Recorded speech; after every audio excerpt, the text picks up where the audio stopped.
Okay, so super excited to get started. We have a few panelists joining us today. One of the things we do at MCG Creative is we like to collaborate and really put our heads together to come up with actionable ideas and solutions for our clients. So we're super excited to partner with Darren Stevens from Reviews.io. He's their partner manager, and Reviews.io does a lot of really interesting stuff on the customer review side. It's a really great platform. We have Aya Fisher, one of our senior marketing strategists. Aya has a ton of experience in the marketing, digital marketing and experiential space. Dan Miller's our design lead. He has a ton of experience in UI and graphic design and illustration. Ebony Smith is one of our senior digital strategists. She's super experienced in the health and wellness space, but also small business and really how to maximize your products online and offline. Mark is one of our senior content strategists and copywriters. So he's going to speak quite a bit to content strategy today. And I'm Amisha Mulji, founder of MCG Creative and also the moderator of this group. So just a couple of really top level topics we're going to cover to give everyone an idea of how this session is going to work. So we're going to go through a case study introducing our business, and we're going to cover what the business is doing right now, give you a little bit of background, and then talk about business challenges and what we can do on a few different perspectives: customer experience, product and pricing, community outreach, digital marketing, partnerships, content strategy, user-focused design, and marketing strategy. And the whole point of this conversation is to give everyone that's listening an idea of how to help improve their business and really address the challenges they're facing from a different perspective. So we're using a very holistic approach. Okay, so let's get started. We'd like to introduce to you our fictitious business. It's Brooklyn Bake Shop. So Brooklyn Bake Shop, as you see, makes some delicious looking pastries and cakes and cookies and breads. It is based in Brooklyn, New York. So there's a little bit of history. They've been around since 1990, so almost about 30 years or so. They're owned by Susanna and Michael Bergen. They first started out with their very famous cherry pie and then expanded along with their breads, cakes, and cookies into creating a lot more delicious food for everyone. It became a staple of the neighborhood. People could come in, they would order fresh baked loaves early in the morning and take them home on a daily basis or weekly basis to friends and family. Eventually, the bake shop did really well, so they said, hey, let's open up a space where people can hang out here. For those of you that have been to Brooklyn, it's a very community vibe. It's like lots of different neighborhoods and different areas, and it's just a really great place to hang out in. And the cafe made sense, so they opened up a little cafe with 6 tables inside, 6 tables outside, and they even extended their hours a little later in the evening because so many people were rushing in just when they're about to close. So they didn't just serve Brooklyn. As any great restaurant or bakery in New York City, other neighborhoods heard about it, and soon there's people coming in from different parts of the city to try all the delicious goods Brooklyn Bake Shop had. They also started making coffee as well in their cafe, and they expanded into, as any bakery would, into events for birthdays and engagements and all that good stuff. So Brooklyn Bake Shop was a very much the place to go to on whether it was like an early morning coffee or grabbing some breakfast or on a weekend to hang out with your friends or family. So let's go through just a little bit of a timeline. I mentioned a couple of things. So initially they opened in 1990, like I mentioned. So the way the bake shop worked is really, it was by order, or people would stop by. So they didn't necessarily have, a website. I don't think anyone really did in the 90s, but as they grew and they started expanding their products in 2000, they had a website, they had pastries, they had rolls, they had quiches. They put pictures of their food on their site, and so people could check out what they had online and then call in or simply stop by the bakery. The owners decided in about 2014 that they wanted their kids to take over, so Sarah and her husband Dave took over operations from their parents. They still kept the local vibe of the bakery, but they decided to add a little more to it, expand the bakery a little bit more. And they took a little better care of the website, made it a little more engaging, allowed the ability to order online. So in 2015, like I mentioned, they had a cafe. So Brooklyn Bake Shop was doing so well, they decided to open up a cafe to help serve their customers. Fast forward just a little bit, as I mentioned, Sarah and her husband Dave improved their website. They allowed online ordering. They also added a Facebook page so people could really talk about the products they love the most. And then they could also add in announcements and have like really great photos of all the events they catered. After that, a lot of people that would stop by wanted to gift their coworkers and bosses baked goods for holidays and birthdays and things like that. So they said, hey, can you guys do some gift baskets? So of course, Sarah and Dave put together this really great selection of corporate gifts. And fast forward to December 2019, for the first time ever, they were booked for the entire year. They had an event, at least one or two events, at least every single month for the entire year. And they were super excited. So as you can see, the Brooklyn Bake Shop is doing really great. They're super excited about what's going on, and you know, they're really expanding. It's a good time to be in the baking business. And then COVID-19 hit. So pretty much in March, even just a little bit before that, all their events started getting canceled. At least until September, October, their foot traffic went down from, you know, 75% to 100% on weekends down to maybe 25%, and that was few and far between. They had to go from opening 7 days a week to 3. And then because of, you know, the events being canceled and foot traffic being down, especially in their cafe, they had to furlough 50% of employees. So here is where our conversation begins. What is the bakery supposed to do? They're facing all these really challenging things. They're facing a lot of really hard choices. What are they supposed to do right now? So what we put together is, just like I mentioned, what's a bakery to do? In March 2020, what's next?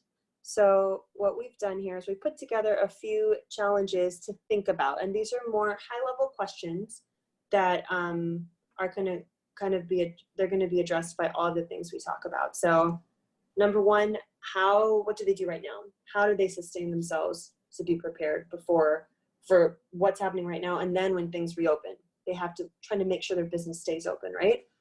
What can they do online? As I mentioned, Brooklyn Bake Shop has a site. They have Facebook. They allow online ordering. But what else can they do, right? Because pretty much everyone is digital. And how can they reach out to new customers in the meantime?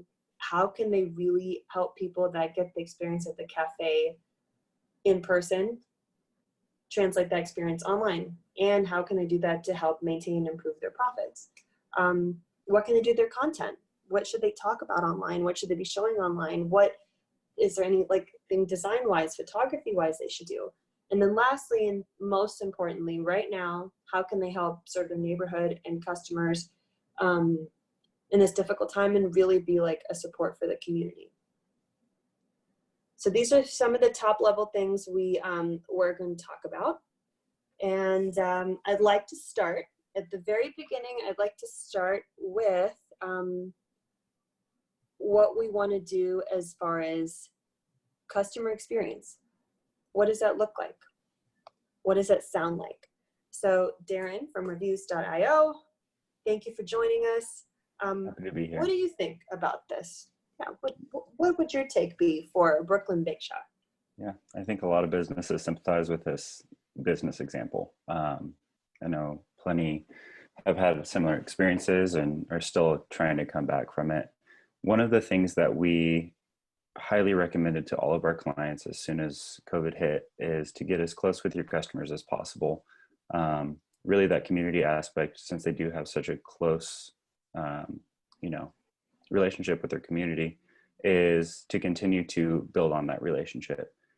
Putting out information as far as procedures that they're taking. I think just educating on what the situation is and all sorts of that stuff goes a really long way to help to build that relationship.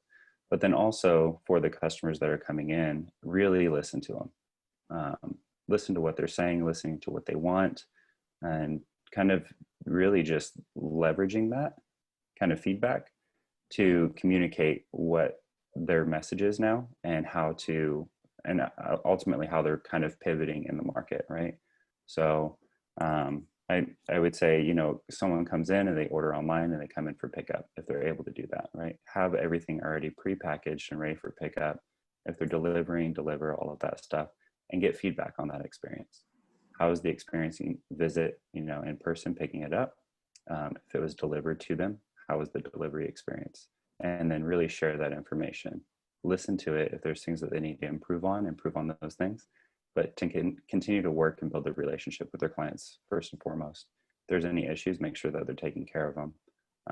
So really just the customer overall experience, pulling in and really investing in that, I would say is top priority. And then, yeah, just making sure that you're really, really listening to your clients and what their struggles are, and really try to bring that community experience and the cafe experience to home. And I'm sure, I mean, you guys will have more talks on design and how to do that. But I think really the big thing is listening. We have to listen to our clients. We have to hear what they want. If it means we're, you know, scaling back on other products that we're previously making because those aren't the ones that they want, that's crucial. That's going to save a lot of time and a lot of money. And let's give the clients what they want and figure out an easy way for them to receive those things. Okay, that makes a lot of sense. Mhm. Thank you, Darren. Yeah. From a marketing perspective, so we talked a little high level about customer experience. Ebony, what do you think? What do you think the approach should be from like product, community outreach? What's your perspective? So definitely, since we're all in a pandemic right now, it's really going to make sense to make sure that you're limiting the amount of items that you want to put out there. You know, a lot of your target demographic has already been established, but people are already traveling to their summer house, or they've, you know, fled before the pandemic really was on lockdown. So now it's more, the aspect should be geared towards your growing audience. So making sure that you're keeping maybe your limited options of the bestseller items that were a hit before the pandemic, and paying attention to any trends that you already know about. So in this case, if we're going on the theme of seasonal treats for the summer, special occasions like birthday, graduation, Mother's Day, or just everyday barbecue desserts, we'll really want to consider inventory cost. You know, anything that's going to yield the highest return on investment.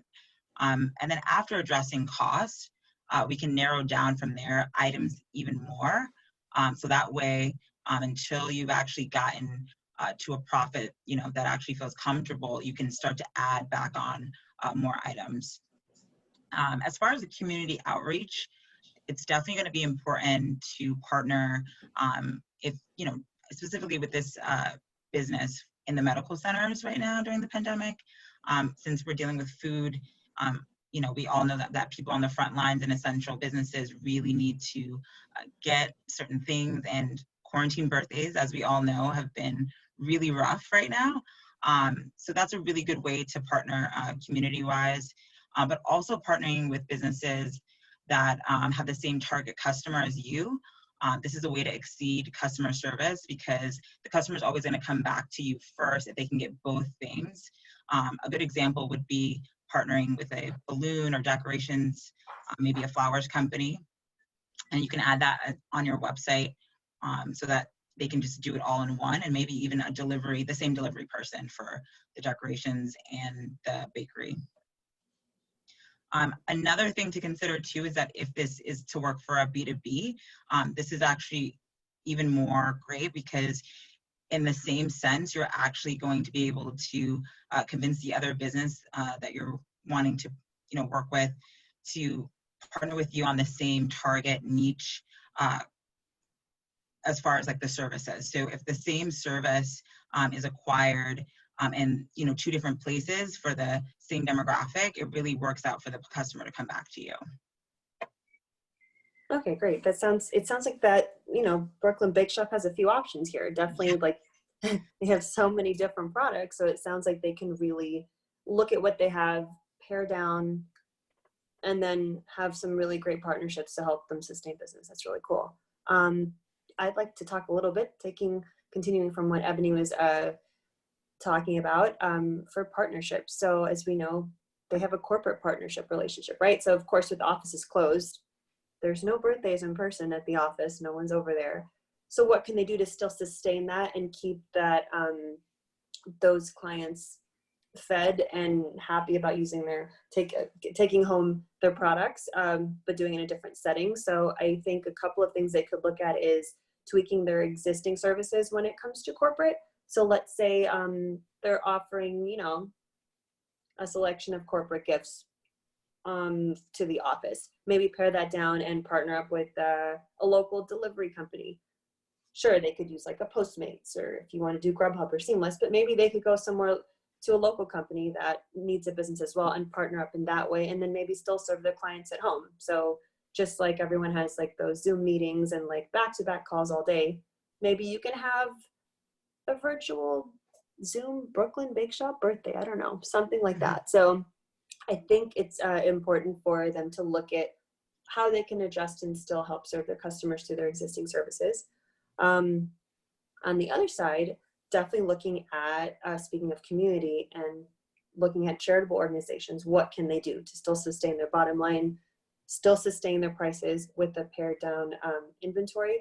Maybe looking at how they can help percentage wise. Maybe they can have like a portion of the goods that are not ordered every day donated to people in need. Maybe it could be people that just don't have enough food, or maybe it's hard for them to get out and it's kind of dangerous for them to go to the store and they're a really hard hit area.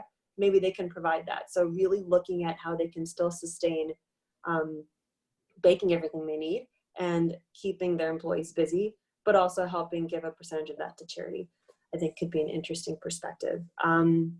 There's lots and lots of other ideas, but we only have an hour. So I'd love to see, Aya, what you think and what your perspective is from a marketing strategy perspective, but from like the community approach and like the digital side. What do you think? Yeah, absolutely. Well, I mean, a great place to start, I think, is kind of having a quick analysis about what resources are available. So I think it's a really good opportunity to kind of just take a step back when things are a bit slower, and just kind of assess what resources you have at your hand. So that includes like actual people resources that could be dedicated to helping to do marketing, because it definitely, depending on what kind of activities, it's going to need an increase in effort. And it's something that needs to be consistent. So, you know, it's a time to kind of get an assessment of financially what kind of budgets you have to put aside. This may go up or down depending on, you know, how the business is doing and where you're at. But it doesn't have to be reliant on money, and that's why, you know, actual people resources are really important as well. So there's, you know, the split between paid and organic type of activities to do online.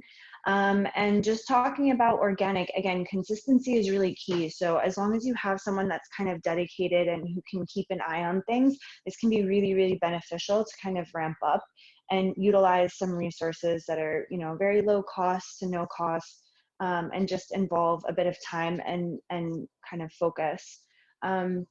So Facebook is a great tool. I know that the bakery already has a Facebook group, but really reaching out to the community around them. A lot of different like areas might have their own Facebook group, and so really getting in there and providing special promotions, or even asking like, what is the community looking for? Potentially, if people are not as comfortable going to the supermarket, for example, they might really appreciate having a daily delivery of fresh bread to their house for their family. And it's kind of that type of activity that will really make a brand stand out and gain loyalty for, you know, many, many years to come. So having that extra touch in a variety of ways, some of which has already been touched upon, and things like this can really make a brand stand out. I think also Instagram would be a great tool for them if they haven't already set one up, which I believe they don't have one. So Instagram, there's tons of people on there. It's a different way of engaging. It's very visual, and obviously this is a bakery. So one of the best things to do is just kind of get people's mouth watering, and I'm sure orders will will come in. And something to think about as well is, how are people spending their time while they're at home more often? I know for a fact that some of the trends online is people purchasing baking pots and pans, and flour and all this kind of stuff tends to be gone in the supermarket. People are doing these things at home, so maybe instead of focusing on baking desserts and delivery, if that's not necessarily as popular, they could kind of pivot and get a chance to see if they did like DIY type of activities. So they could host on Instagram, IGTV Live, a baking class, and kind of, get people to order perhaps the ingredients from them and then be guided in a cake making class, for example, and just kind of see how that goes. I think a really important thing to note is during this time, no business really has it fully covered. No one really knows. Everybody's kind of putting things out there. So it's very much a trial and error. And I think a business needs to be open to just experimenting and seeing what sticks. TikTok is also really a great option, especially for kids. So if there's, special cakes or cookies or goodies that would be great for kids, you can create some really fun, short, little tiny clips of content on there. And micro influencers are also a really great way to help kind of spread the word and create awareness. So if there are some individuals, let's say on a Facebook group, that tend to be quite outspoken, maybe send them a basket of some of the goodies from the bakery, and I'm sure they'd be more than happy to kind of do a shout out. And again, gestures like this can really go a long way. With regards to paid activity, I mean, there's so much that could be done. I don't know that it really makes sense to dive into that, but as long as you have an idea of a budget and setting some KPIs, just start really small and you can kind of grow with that. It just needs to be nurtured.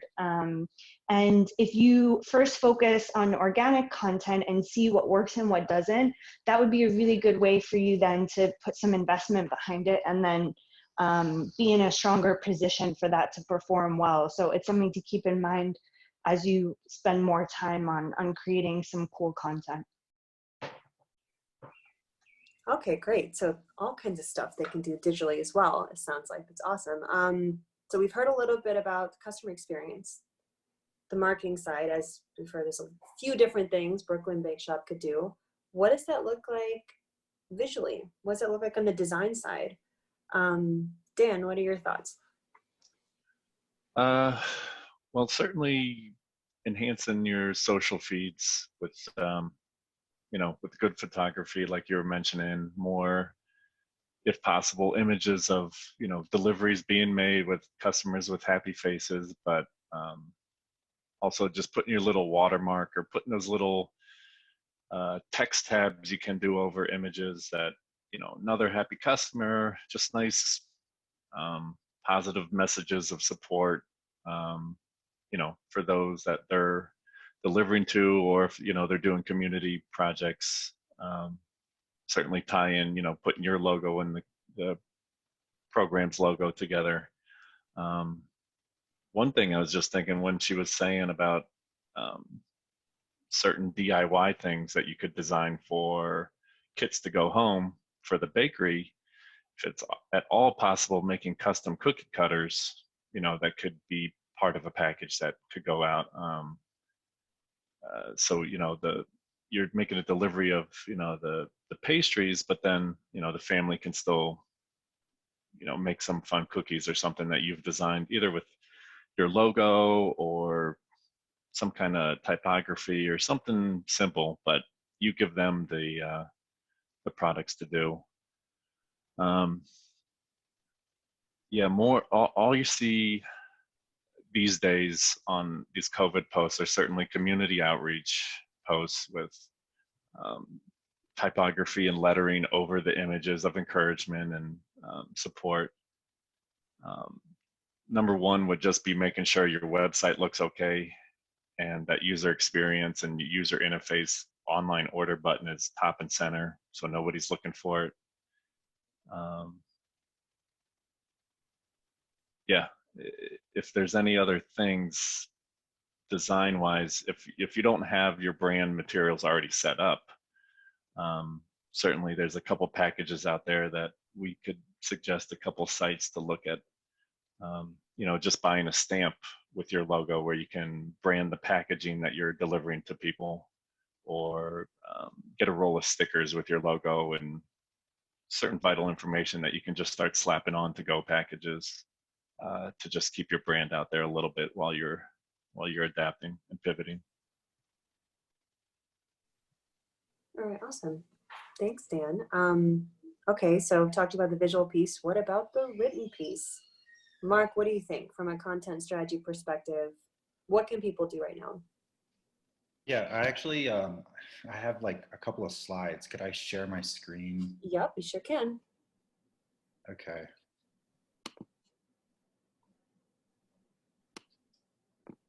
Can you see them now? Can you see my screen?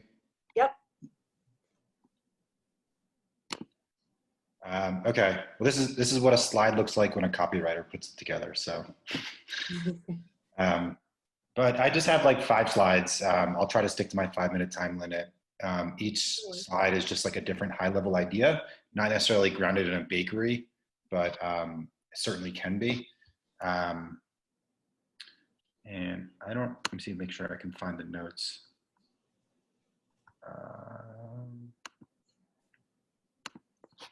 Okay, so first idea, I think brands, whether it's a bakery or whatever it might be, need to reprioritize their creative. You know, a lot of brands had huge budgets before the pandemic, and soon enough, those budgets will return. But just because you have a massive budget doesn't mean you should spend it on, you know, glossy, highly produced creative. So for now, I think you want to keep the creative simple. You want to focus on messaging more than just you know, highly produced footage. A lot of people, even before the pandemic, were used to being sold to, right? It's like something that we're all kind of used to nowadays. But I think now more than ever, and especially moving forward, brands need to be cognizant of the sort of the sort of dollar amount that is associated with the creative they're putting out there. People are savvy enough to know that if you're spending a lot of money on creative, you know, it might come off as insensitive or disingenuous or things like that. So that's just one idea. 2, I think reevaluate key performance indicators. It's a buzzword, but it's a good thing to keep in mind. KPIs, budgets are shifting, so KPIs should shift as well. So you want to increase expectations for digital, right? Because we're doing more digital work now. Well, you want to decrease them for in-person events. You want to set yourself up for success. Not a lot of people are doing, you know, in-person events right now. So, you know, don't expect yourself to have a ton of traction in that space. And actually, just to go back for 1 second, I wanted to share one quick piece of creative that is really simple from an agency that typically doesn't do simple stuff. Wyden and Kennedy, they are sort of Nike's golden child when it comes to ad agencies. And typically they have like highly produced, you know, really expensive commercials and things like that. But if you can see here, they did a piece about sort of discrimination against Asian Americans that came out last month. And the message is great, but I think overall, just focus on the creative. Please. It's really simple. A word is just a word is just a word is not just a word, not once it's been heard. It becomes a belief, a reason for some. So I'm not going to play the whole thing. You guys should check it out if you haven't seen it already. But it's simple white type on a black background. To the right of the screen, there's like a few like low-res images. It's really powerful though. So I think whether you're a bakery or, you know, any other kind of brand, I think you need to focus on just simple messaging. So that's one idea. Going back, number 3, you want to create a referral program with incentives. A lot of companies are reevaluating, and I guess in the sense of bakeries, you know, if companies are typically have vendors that they go to for business meetings, for catering, a lot of companies might be reevaluating who they're using. And so as they're reevaluating, they're looking for new partners to meet new needs. So you want to, as a brand, announce a referral program with incentives. You want to stay top of mind among your industry friends. I think it was Dan or someone said that customers are your best salespeople, and I think that's great. I think also though, not just your customers, but you know, your friends and your industry colleagues, they can work for you as well, and they can help refer you to people as, you know, things continue to shift in the industry. I think mentoring startups, in this case, maybe it's a small bakery and maybe you're a big bakery, but kind of like, you know, the whole karma approach. Companies that launched just before the pandemic, they only know like a life of hardship, and each of these newbies is a potential mentee for you. So you want to develop content just for them that offers your services at a discount, and eventually, you know, karma has a way of coming back and thanking you. It positions you as more of just a bakery, and you're actually a thought leader in the space. You're a mentor, you're a savvy VC. You can negotiate discounted services in exchange for equity. And then lastly, upsell and cross-sell is another nice content strategy moving forward. You know, customers, they need new products and services as they adapt to these changing times. So you want to find that white space opportunity for each customer and develop content to cross-sell and upsell your products and services. You know, I'm sure there's examples for bakeries, but I think it's an approach that works for pretty much any brand. And that's about it for me. Okay, that's great. Thank you. I have a new little friend here, guys. So that was really great. So it's interesting to see how everything intersects right now, right? So during COVID, we're trying to figure out what to do, what not to do, how to appear helpful, not tone deaf, really like maximize and optimize product, services, marketing, basically how to survive during COVID, right? So now I'd like to open up into a little bit of like a group discussion to answer a couple of questions. And I think all of us can contribute to it.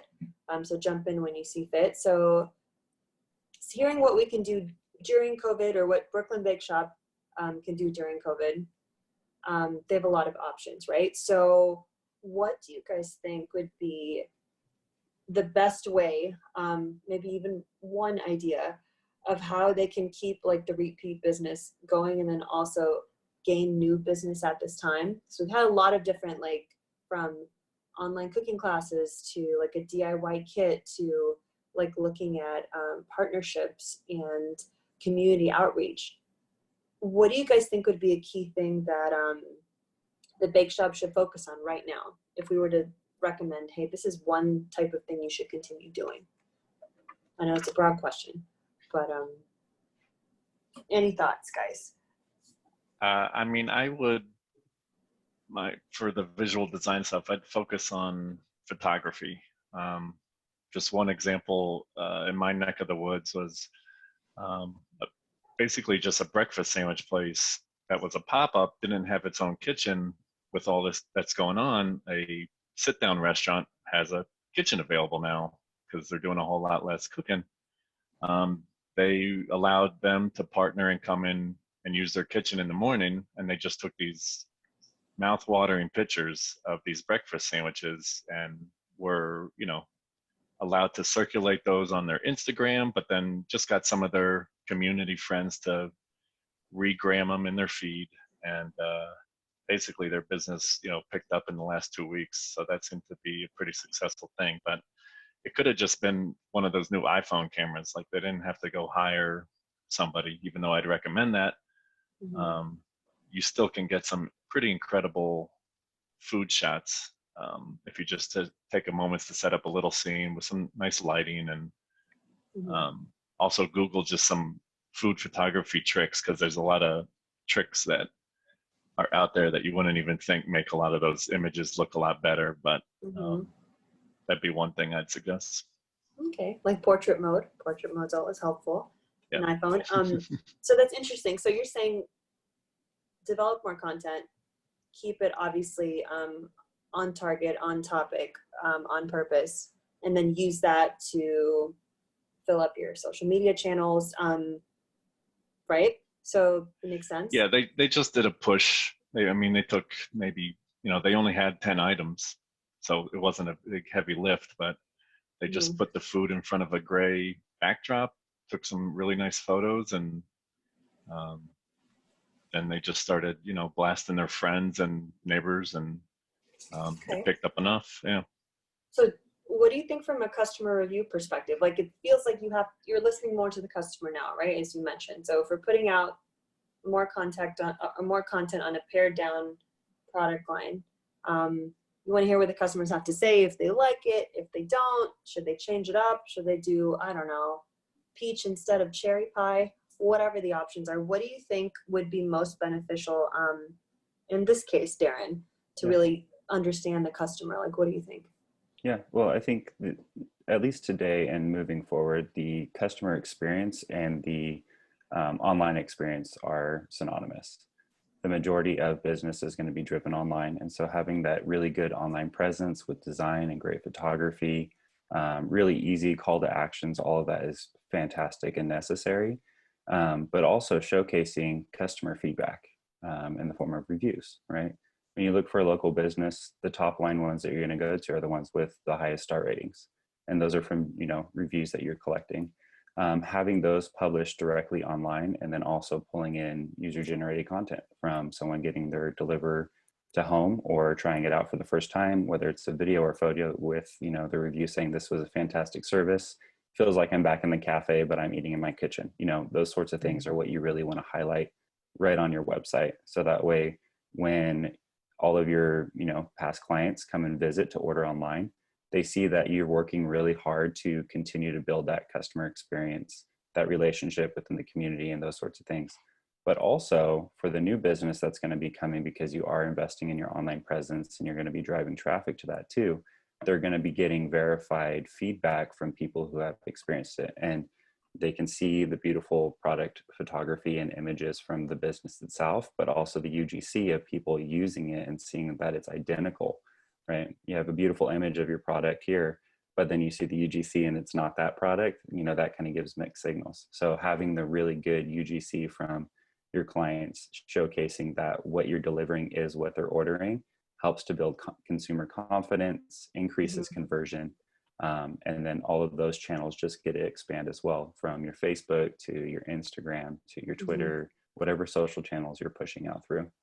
So Gotcha. That's an interesting perspective, because we hadn't really touched on, like, when you order something on Amazon, it's Amazon. It comes back and you're like, it's not what I ordered. But when it's food, it's a whole different deal, right? Whether it's you're ordering a burger from a restaurant and it's just not quite the same when it reaches your apartment 20 minutes, 30 minutes later, versus baked goods. So I think that's, I think it's an interesting part, because it really shows how, I guess, well the food travels, and how the really keeping the customer experience all the way from the kitchen, online to the kitchen, to delivery to in person. Ebony, I am curious what you guys think, and what everyone thinks about how would like the experience work when it comes to B2B, like, not to be conscious and not tone deaf, but really like show how well the partnership works together from like a review standpoint, from like a experience standpoint. What do you guys think could be something like a business could consider when they, like, for example, if they're partnering with like the decorations in the floral company, for example, or like balloons? How do you think a business can make sure that everything that they're doing and the partner's doing come together in a way that's really best for the customer? In terms of like making sure that the experience, to piggyback off Darren, most of the time people are trying to recreate an experience that they were having before the pandemic. So making sure that the actual items that you're picking, like for food in this case, like are cross multifunctional. So we talked about how temperature of the food would be, something to think about seasonally. So if we're considering that, if we're cross-functioning with flowers or decorations, just, I guess, items that we know are going to be, I guess, big hits, right? Like based on the season, based on whatever big holidays are happening during the summer. But then also how certain flowers and how also, I guess, looking at for the same things in the items that we're considering for our own business, but also in the items that we would be partnering with. Because, you know, it should be a win-win for both businesses. But I would say like kind of collaborating ideas would be the best way to recreate that experience. Okay. I Makes would sense. just add that I think it might be really useful to have a dedicated kind of resource, a person to kind of oversee overall, because if you're trying to do one thing and other people are trying to do something else, it's really difficult unless it gets kind of siphoned down into, you know, a particular place where it's all packaged together, for example, where someone can oversee it. I think the process needs to be fleshed out really well before that kind of goes out, just to ensure that there's control over it, obviously, because in order to really ensure quality, there needs to be proper control. So that's something to consider. Sure. So it sounds like this is a really good time to audit your business, even though there's a million other things happening right now. It's a good time to really audit, pare down, break it down into what really would serve best, and then make it most efficient. Does everyone agree? Agreed. Yeah, I think Everybody absolutely, agree. especially if businesses are trying to make decisions for long term, Yeah. not to where it's just, this is what we got to do because we're in a crisis, and then afterwards everything's going to go back. You know, the way Exactly. people are buying has changed, and it's going to continue to move in the same direction, to where the timeline that we had for, you know, online marketplaces has been pushed up by 10 years. So it's, I mean, people are going to be buying differently. Their experiences are going to change. So if we're trying something new, it's definitely important to do the groundwork and build that foundation before, you know, just diving headfirst into it and hoping that it works. So That makes absolutely. sense. That makes sense. I wanted to talk about one other thing before I go to my next question. So I thought the simplicity piece was interesting, Mark, that you brought up. Whether it's messaging, whether it's design, whether it's how people are experiencing things. Mark and Dan, like, what are your thoughts on how, again, very high level, because it's a very broad question, how can a business keep things simple but still get their message across? Because not everyone's ready for like redesigning their brand materials or really doing like a whole brand revamp right now, excuse me. It just depends on what kind of budget they have, what's their focus. What are your thoughts? And let's make it maybe relevant to our example to kind of tie things together. What are your thoughts on that? What could this, you know, this bakery do to hit both of those points in written and visual content? I think one thing a bakery could do, or any brand, is, at least with regards to messaging, is to hire a copywriter who knows your audience. I think that's more important now than ever. So really hire someone who can create messaging that really addresses the pain points, the needs, you know, all the different sort of things that go into what makes your audience so unique. And really just focus on standing out from the white noise. Like I said, you know, people are so used to being sold to now, and even during the pandemic, we're so used to all the cliche phrases already, like in these uncertain times, that's why you should buy a Toyota, you know, and it just comes off as disingenuous. So I think you really need to talk to your audience directly in a way that resonates with them. That's always been true, but it's true now more than ever. Okay. It makes sense. Keep it authentic, keep it simple, keep it straightforward. Makes sense. Dan, what do you think? Well, you're obviously scaling back your print stuff. I mean, nobody wants to see the menus on your car windshield wipers anymore. So you can save plenty of money on print design as far as those kind of items go. You still will want maybe little things to include in your to-go delivery packages, so you can scale that thing down to, like someone was saying before, you know, referral fees, but have them printed on business card size paper, or just the stamp design or stickers. But minimizing print material is number one. And, you know, with that saved time, you can refocus on your social feeds and yeah, your visual photos and stuff like that on all your channels. Okay. I One, want, oh, go sorry. ahead. I wanted No, to no, add go ahead. something. It just like popped in my head, but like visually could something that could be really cool is for us to partner with like an event company, right? Mhm. Like, so an event company, they're not having like huge amount of people coming out to their house to recreate a bedroom or something, but they could take one backdrop of like a bunch of balloons, so like a pink party, right? For like a sweet 16 or a graduation with all the balloons plus the specific cakes. Like all the businesses have like one specific person they're going to for that, to kind of collaborate and marketing that to the event planner, so that when the event planner kind of, you know, reaches out to their clients, and that's kind of like far off, but I think that's an amazing way to probably bring the visuals to life, because it's only one, you know, one person or a kid or something, but like, I think it would be really cool to then market that on the Instagram or social media feed of like a quarantine birthday, but still with like an amazing visual aspect, showing all the baked goods or the balloons, really getting that. Interesting. That's an interesting idea and great for like partnerships. Yeah, Community I work outreach. with a conference events company also, and I don't know why I didn't bring it. Yeah, but they have fake offices backgrounds with their logo and sponsors already set up.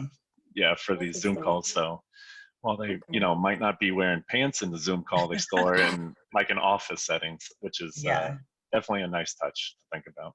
Very interesting. I feel like there's so much you can do taking the experience from digital and taking it back in person right now, because you can customize it even more, right? And you can really, like, you know, to your point of like a birthday or like an engagement, wedding, anniversary, whatever, like having those DIY kits have the customized backdrop, really having like an event planner transform your event that got canceled into something that still can be experienced by your friends and family and whoever's invited. So it's a really cool idea.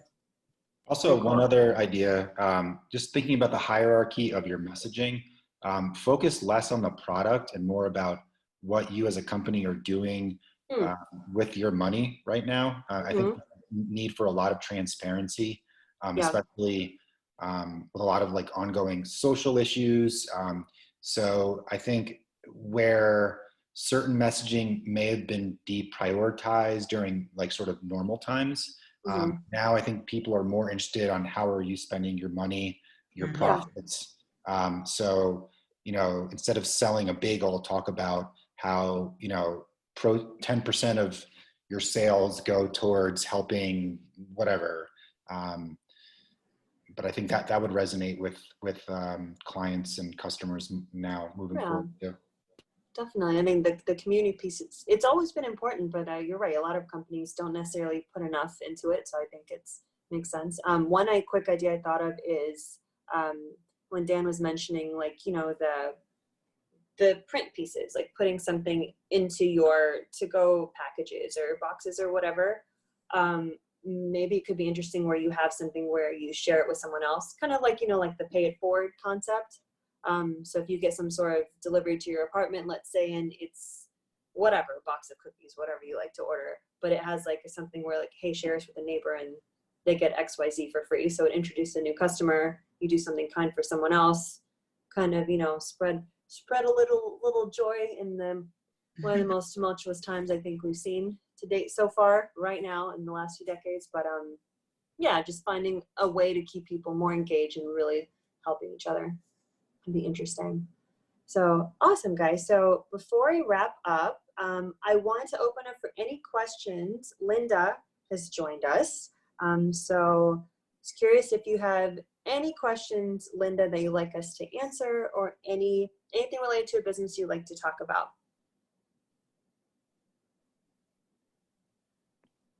I don't, in full transparency, Linda's my fiance. I don't know if she's, I think she just wants to be a good fiance and sort of listen. No worries. She's at work right now. I don't know if she's listening, Totally but fine. yeah. No worries. Well, I wanted to open up anyway. That's okay. Nice to meet you, Linda. All right, cool. So last point, guys, let's bring it home. So we've talked a lot about what people can do during COVID. And obviously they can take some of these ideas for the long term. What do we think? What are the key things that businesses should focus on from a marketing, content design, customer experience perspective? What are the key things they should focus on now? And then what should they not really worry about? Like if you were to name two, let's say, and the things that they can focus on to help them sustain what they're doing for the long term. So kind of planning now, sustaining now, and then planning for the future too. Let's start with Darren. What do you think? Yeah, I think one thing that they shouldn't worry about is trying to grow their business. If they set everything up correctly, I think it will grow naturally. The other thing that I think they should focus on is, again, leveraging their customer feedback, listening to what they want. And I guess in terms of not trying to grow your business, really focus on what you're good at. You know, if you know your business sells 2 or 3 products that are really good, really focus on those, really get good reviews on those specific products, on your customer service aspect, on your business company, you know, reputation as a whole. And I mean, scale back on operations, whatever it may be, and just do those few things really well, and then highlight how well you do those, and your business will grow. That's great advice. Keep it simple. Keep it simple. Dan, what do you think? Make sure people can find your call to actions easiest, user experience buttons, bright and bold, top of your web page right when they get there. Acknowledge, you know, that you're taking precautions like everyone else, with a little disclaimer, at least on your website, about what you're doing. And just watch that social feed. And if you can, try to take some more pictures and share and get other people to share them on their feeds. Okay. Ebony, what do you think? Definitely just maximize your budget. Like there's no need to overextend on things like items that you don't need. And also just making sure that you're really focusing on the platforms that are going to be most beneficial to you during this time that you can continue to, you know, push forward. Okay. Mark, thoughts? I think empathy is your greatest asset moving forward. I think a lot of your customers are probably going through some tough times right now, and they're going to continue to do so, unfortunately, for the next foreseeable future. You know, for a lot of brands that cater to sort of premium services and products, a lot of their customers are being knocked down a class, and they may not be able to afford your products or services anymore. I think now is the time more than ever to get to know your audience. If you feel like you know your audience, get to know them again, because things have changed a lot. So really do a lot of research on how things have changed for your customers, and speak to them in a way that resonates and stands out from the other brands. Okay. Aya? I think it's a good opportunity to take some time to step back and just kind of assess. And I think it's also a great time to try some new stuff. Don't be afraid, because things are just constantly in a shift. So you don't have a whole lot to lose, and you probably have a lot more to gain. Very cool. So for me, final thoughts, I think really take this time. I agree with everyone. I think it all makes sense, of course. Just take this time to really see what more you can do from like a community standpoint, from a human standpoint, from a business standpoint. Focus on what's important, and have your voice heard. You have so many more channels, you have so many more eyes and people either looking to try new things because they're bored, or they're just looking to see what their favorite brands are doing. So just use the opportunity to speak up and share your message, and do good for the community and your business. So guys, I think that wraps everything up. Thank you so much for joining today and really putting a bunch of information together for all of our business owners and entrepreneurs that are trying to figure out what to do. Right now is kind of a tricky time, and even though we've been in lockdown, a lot of us are reopening, but we've been in lockdown for a second, so I kind of feel like we get It's kind of, we've been here, done this, not a new thing, but every stage of what happens next, from partial reopening to full reopening to who knows what happens next, just requires everyone to be really agile. So I appreciate you guys taking the time and giving some really actionable information, and I hope it helps everyone. And yeah, we look forward to seeing you again at one of our next creative sessions. And please send us questions about your business, and we're happy to take them into account. And maybe next session we'll talk about your business and all the things you can do to sustain, improve during COVID and all the years after.